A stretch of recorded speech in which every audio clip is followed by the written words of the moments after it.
Is Kevin Ovenden from Viva Palestina. The Viva Palestina convoys have been a remarkable and pioneering way of involving everyday people in making an active and meaningful difference for the people of Gaza, who still face an inhumane blockade which amounts to slow starvation. Kevin was the key organiser in the successful convoys which have taken place from Britain and America, and will provide information on how you can get involved in the forthcoming convoy this December, which will mark the anniversary of the invasion and massacre in Gaza last year, and which we hope to have as many people from Tower Hamlets participating in. Please welcome Kevin.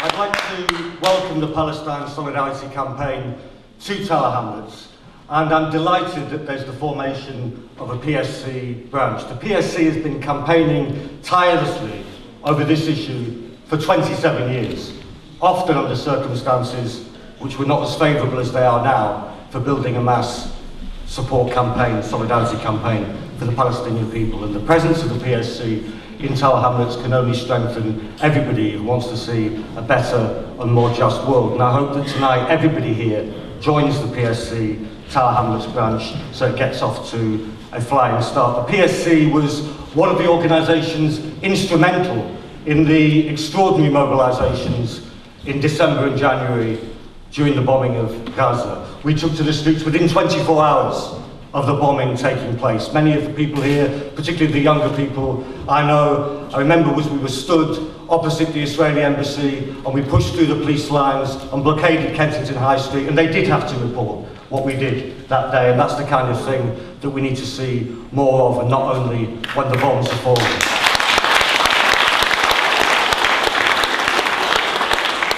And at that time, we were badly let down by the vast majority of our representatives, of our political representatives. Betty's right, this is a broad campaign in which we seek to involve all people of conscience. But we were badly let down nationally, and in particular, we were badly let down in London. Because when 100,000 people demonstrated in London for Palestine, they represented the majority of the people in this country and the majority of the people in this city. And in the City Hall, we had representatives and a mayor who either said nothing or sided with the other side. And I make no apology for saying this. We had a mayor until May of last year who was a friend of Palestine, a friend of people in Tower Hamlets, and the sooner we have him back, the better.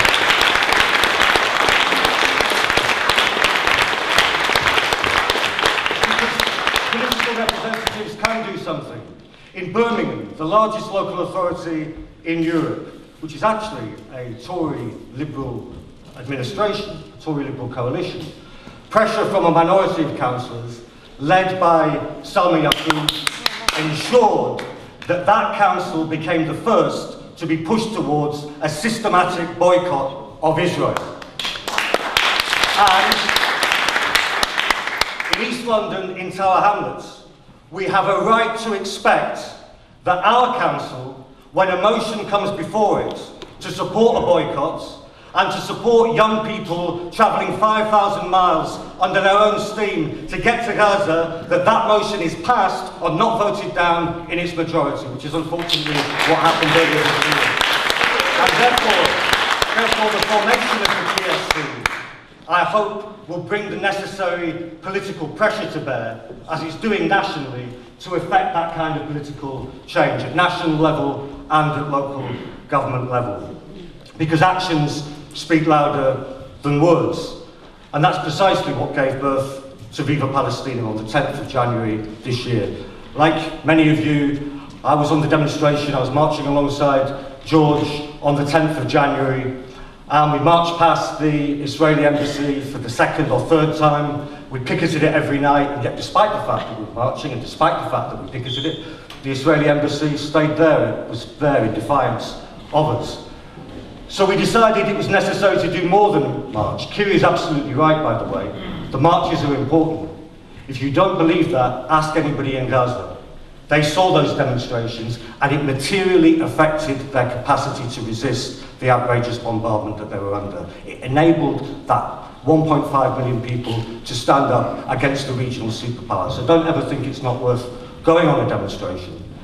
But we decided it was necessary to do more than that. In fact, George came up with the idea that we should send a convoy of material aid from Britain to Palestine, travelling down through France and Spain, into Morocco, across the Maghreb, through Egypt, and up to Rafah.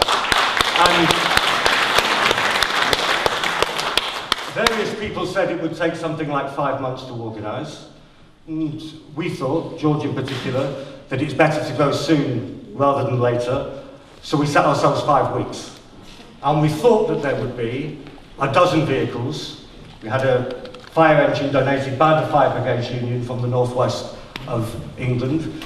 We ended up leaving Hyde Park, and I know many of you were there, and some of you who were on the convoy certainly were there. We ended up leaving on the 14th of February with 107 vehicles, 255 people, on £1.2 million worth of aid destined to Palestine.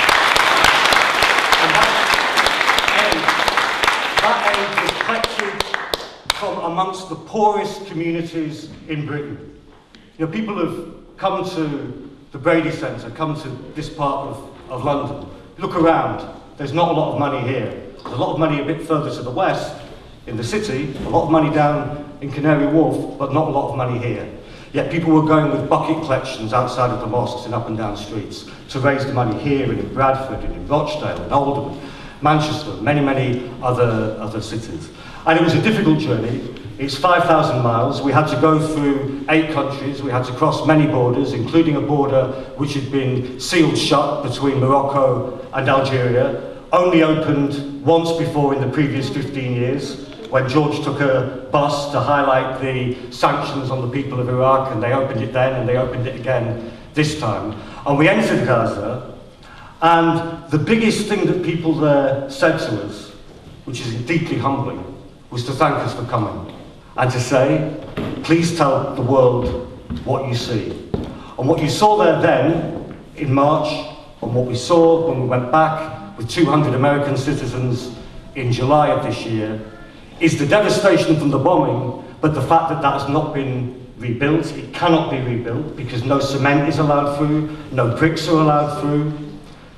There are 12 kidney dialysis machines in Gaza. Not one of them is working because the spare parts, the specialist parts for them, are being prevented from entering the territory either by Israel in the north or by the Egyptian authorities in the south. And when we head back in December of this year, we are going to take the spare parts for those kidney dialysis machines, and if necessary, we will camp out on the border of Rafah until we can take those spare parts in so that people can get dialysis in Gaza rather than what is happening now, which is dying on the border because it's closed, as Betty said. And it was a great success. It had a tremendous impact, I think, on the people who went, going back and reporting to many other people. That's certainly the case from East London, and I anticipate that many more people will go. And I just wanted to make one point, perhaps as an aside. You see, we hear a lot about community cohesion.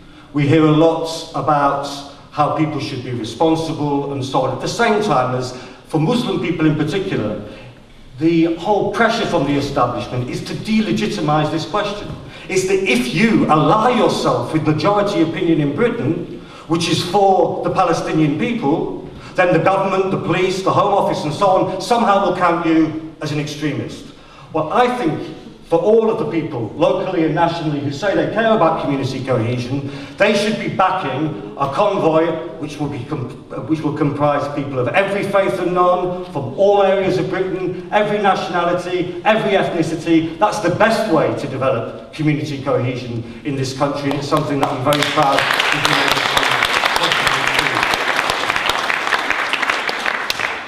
I want to say just a few words. There's much more to say about the convoy and so on, and certainly about Palestine, but there are many more speakers coming up who are far more able than I to put it. So I just want to end with a few practical points about the convoy. It's heading off on the 6th of December. It's travelling through France and Italy, then by boat across through northern Greece to Istanbul, where people will be able to pray at the Blue Mosque or